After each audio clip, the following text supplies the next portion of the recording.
मैंने बताया सही। तो कॉन्टिन्यूस स्विचिंग प्रोटोकॉल प्रोसेसिंग जो है ये सारे 300 की जो सीरीज़ होती है वो रिडायरेक्शन के लिए किसी दूसरे सर्वर पर रिडायरेक्ट कर रहा है तो उसकी क्या इन्फॉर्मेशन होगी। 300 में मल्टी चॉइस, ये move permanently, font, see others, ये सारे कोड के साथ मैसेज हैं। ऐसे 2 एक्सेस में 200 मतलब ओके। 201 तक क्रिएटेड, कोई रिकॉर्ड अगर ऐड किया तो इसका रिस्पॉन्स क्या आना चाहिए, क्रिएटेड 201 आना चाहिए। Accepted, non authorize, no content, ऐसे करके अलग अलग है सीरीज। तो 2x की सीरीज में मोस्टली सक्सेस है, इंफॉर्मेशन है, रिडायरेक्शन है। सर्वर एरर अगर है तो 500 की सीरीज आएगी, क्लाइंट एरर है तो 400 की सीरीज आएगी। अब इसमें क्या क्या एरर कोड्स होंगे और किस किस नाम से होंगे, तो एटलीस्ट टॉप 5 सब में आना चाहिए, मोस्टली जो फ्रिक्वेंटली यूज होने वाली चीज़। तो जो यूज़ करता है एपीआई उसको पता होती है, वो आराम से काम कर लेता है, उसको याद रख के वो बता भी पाएगा। लेकिन अगर आपको नहीं पता है, क्योंकि आपने अभी जस्ट लर्न कर रहे हो, तो एटलीस्ट आपको हाई लेवल चीज़ें पता होनी चाहिए कि एटलीस्ट आप बता सकते कि मैंने तो इतना ही देखा है, क्योंकि अपना ज़्यादा डीप में नहीं गए अभी, शुरू किया जिस प्रोजेक्ट को। ठीक है, तो ये मैं आपको गिफ्ट कर देता हूँ। क्या दोनों मतलब?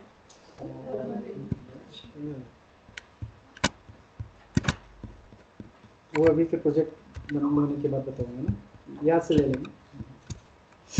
ओके, तो मैं बात कर रहा था पूरा रेस्ट की। अब रेस्ट पे हमने 2 चीज़ें करके देखी, रेस्ट एपीआई यहाँ पे। तो रेस्ट की टेस्टिंग आप कैसे करते हैं, SOAP UI से, वो तो मैन्युअली गेट का कैसे करना है देख लिया आपने, लेकिन स्टेटस कोड वगैरह भी वेरीफाई करना है, ये सारे भी काम करने हैं। तो इसके लिए लेट्स से कि जैसे क्रिएट रिक्वेस्ट है, तो इसको अब हमें SOAP UI से करना है। तो हम यहाँ पे क्या करेंगे, SOAP UI में जाएंगे और एक प्रोजेक्ट बनाएंगे। तो यहाँ से सैम्पल रेस्ट, तो चाहे यहाँ से क्रिएट करो फाइल में जाके, या सिंपली रेस्ट पे क्लिक कर दो। तो ये क्या पूछ रहा है, URI, और हमने कॉपी क्या किया, वही जो URL वही URI यहाँ टर्म यूज हो रहा है। तो यहाँ से URI कॉपी नहीं होता है, कॉपी बंद किया है क्या इसने, ढंग से कॉपी नहीं किया ना। और यहाँ से ओके कर दिया। तो ओके जैसे किया, इसने ऑप्शन दे दिया। तो ये हमारा एंड पॉइंट URL हो गया, जिसको हम URL बोलते हैं, और ये रिसोर्सेज हो गए। तो मतलब ये दोनों कनेक्ट होके URI बन जाएंगे। तो एंड पॉइंट पूरा URL क्या बनेगा यहाँ तक, तो ये मेन है और ये इसके क्वेरी स्ट्रिंग है, साथ में पास हो रहे हैं सपोर्टिंग। और यहाँ पे आप इसके पैरामीटर्स भी पास करते हो, तो इस पर आता हूँ। तो अभी क्रिएट करने की बात बोली है इसमें। तो क्रिएट करने के लिए हमेशा मेथड हमारा क्या होना चाहिए, पोस्ट। जब भी आपको क्रिएट करना है कोई रिकॉर्ड, तो मेथड क्या होना चाहिए, पोस्ट। अब पोस्ट में अगर आप काम करते हो तो यहाँ से आपको रिक्वेस्ट डालनी पड़ेगी। तो रिक्वेस्ट आपको किस फॉर्मेट में देना है वो डिपेंड करता है।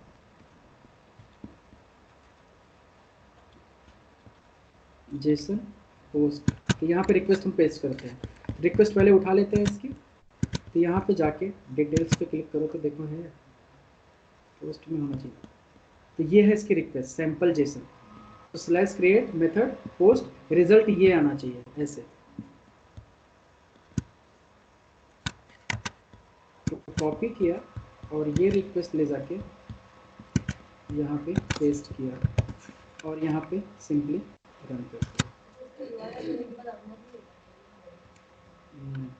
तो ये क्या एरर आ रहा है, अब जेसन में जाओ, जेसन में एरर आ रहा है, content you are trying to view can not be view as a JSON. अच्छा, जेसन में नहीं आया, किस फॉर्मेट में, XML।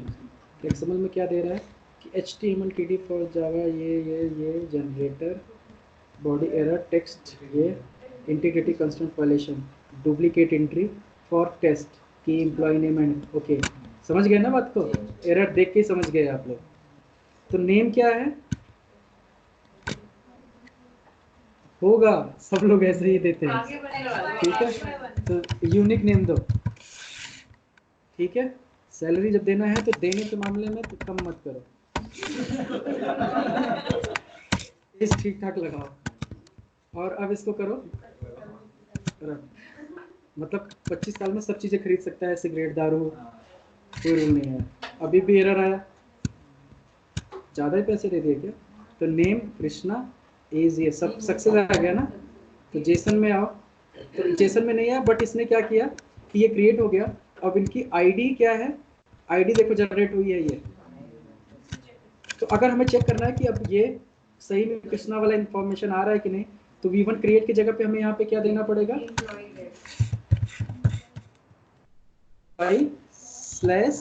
/id। id क्या थी 559, और मेथड यहाँ से क्या कर देना है गेट, और इसको हिट करो। तो अब रिस्पॉन्स हमें दिखना चाहिए। जेसन अपने को दिख क्यों नहीं रहा? तो ये देखो वही रिटर्न किया पूरा का पूरा डेटा। अभी ये पोस्टमैन होता तो सब बेचारा सही देता। हाँ ऐसे ही वहाँ पे भी थोड़ा सा दिखाऊंगा। तो ये पोस्टमैन में आसान है यूज करना, तो पोस्टमैन का प्लगइन यूज करके हम कर सकते हैं।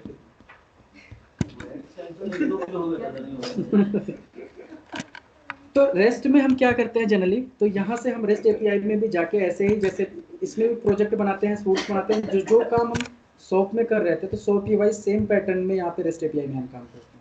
तो यहाँ पे भी ऐसे मल्टीपल एपीआईज हम बनाते जाते हैं और काम करते हैं। और रेस्ट में भी अगर देखना तो इसका शायद एक वो है, छोटा सा आता है प्लगइन। बोर हो गए क्या सब लोग?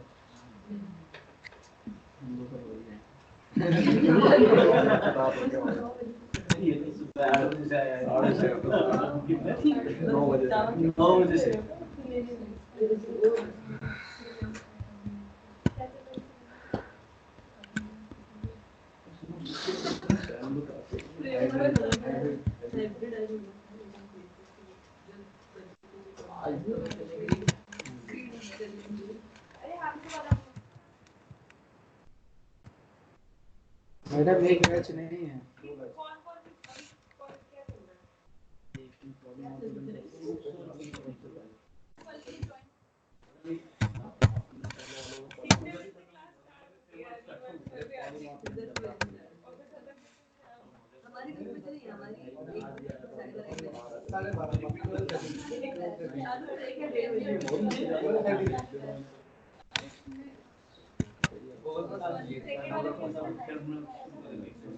वो पूरा सॉफ्टवेयर डाउनलोड करना पड़ेगा पोस्टमैन।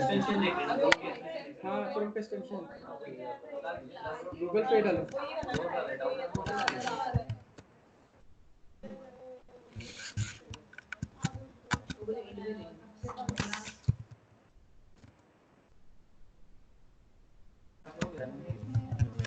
दिखा देता हूँ।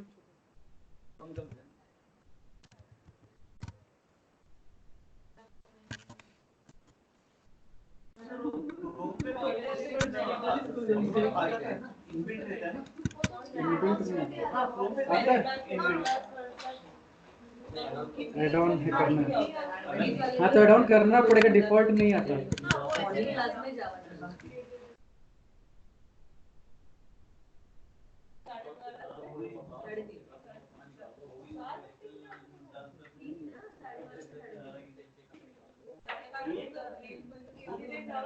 ,12:30 मतलब 1 बजे चालू नहीं होता, 12:30 बजे ही आना है कल से। उस दिन मैंने बोला था, फिर भी आप लोग 12:30 बजे से 1 बजे ही आते हो। कभी कभी हो जाता है एक्सीडेंट।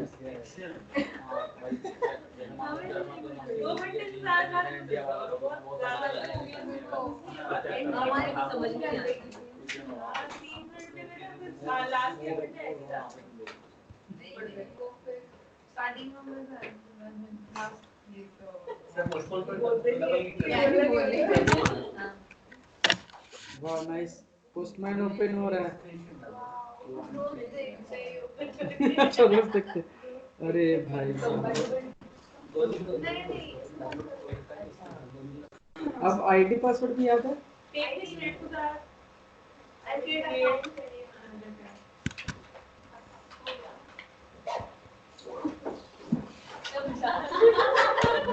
मैं सोच रहा हूँ मैं फालतू में वेस्ट कर रहा हूँ टाइम अपना।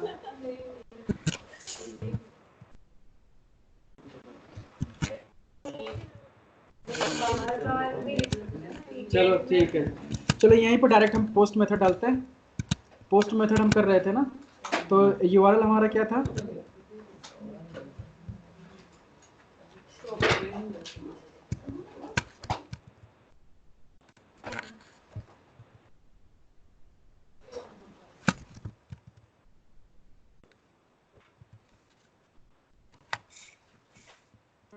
गेट, अभी जो हमने क्रिएट किया था, हेडर की ज़रूरत नहीं है, बॉडी की ज़रूरत नहीं है, टेस्ट सेंड, सेंड कर दिया, रिस्पॉन्स देखो ये हमारा आ गया। तो यहाँ पे क्या हुआ कि अभी कृष्णा को मैंने क्रिएट किया तो कृष्णा का डेटा सारा मैं गेट कर पा रहा हूँ। तो यही चीज़ अब हमें डिलीट भी कर सकता हूँ, डिलीट नहीं करने दे रहा, लेकिन ट्राई मारते हैं। तो डिलीट के लिए हमारा यूआरएल क्या था, तो सिंपल सा मतलब SOAP UI से ज़्यादा आसान पोस्टमैन है रेस्ट के लिए।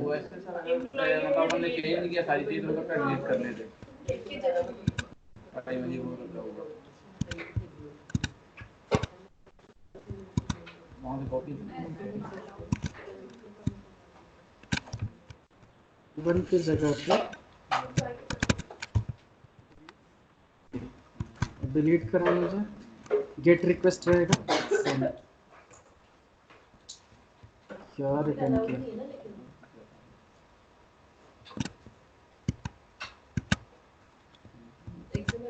अनएक्सपेक्टेड,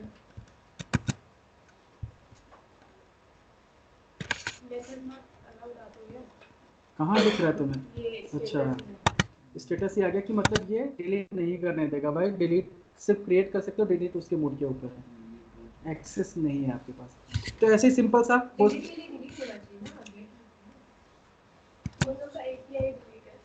API डिलीट है, तो देखिए ऐसे भी ट्राई कर लेते हैं। हाँ, तो डिलीट के लिए है ये, हाँ तो यहाँ पे हो रहा है। तो यहाँ से क्या हुआ कि सक्सेसफुल डिलीट भी हो गया, लेकिन वो API हमारी यहाँ पे डिलीट थी, हम इसको गेट कर रहे थे। देखो तो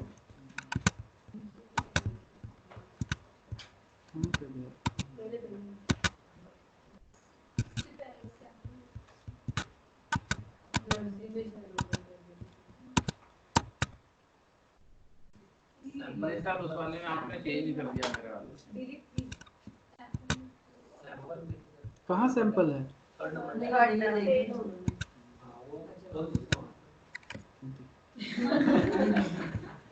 हाँ तो ये देखो मेथड डिलीट था, हम गेट में ट्राई कर रहे थे तभी वो अलाउ नहीं कर रहा था। तो यहाँ से जो मेथड दिया है हमें वही मेथड, अब जैसे मान लो कृष्णा का नेम मुझे अपडेट करना है, तो अपने को क्या चाहिए, पुट।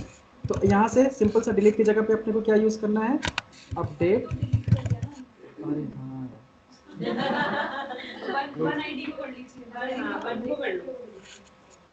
सब लोग तो आ ही रहा है ना, तो फिर मैं बताऊं क्यों? अगर सबको समझ में आ ही रहा है तो अपना टाइम क्यों वेस्ट करना है?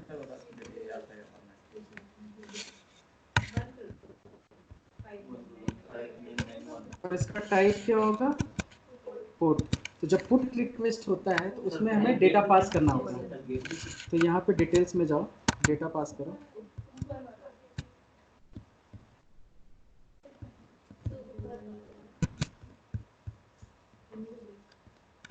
कहाँ है ये ना, नीचे क्लिक कर दिया था। तो ये है हमारा सैम्पल रिक्वेस्ट, आईडी पास करने की जरूरत नहीं है इसमें,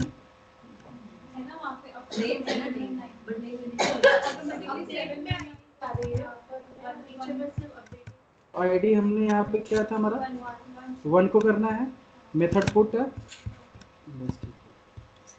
तो यहाँ से हमने बॉडी में जाओ और यहाँ पे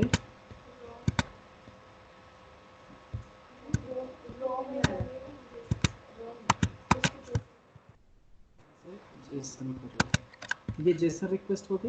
तो यहाँ से हमने सिंपल सा यूआरएल पास किया, बॉडी में गए और यहाँ हेडर वगैरह भी ऐड कर सकते हैं, अगर सिक्योरिटी लगी है तो हेडर भी पास करना पड़ता है। यहाँ से रिक्वेस्ट पोस्ट कर दो और ये पुट मेथड है, अपडेट करेगा। तो ये A1 का सैलरी ऑफ टेस्ट 1 से मैं कृष्णा कर देता हूँ।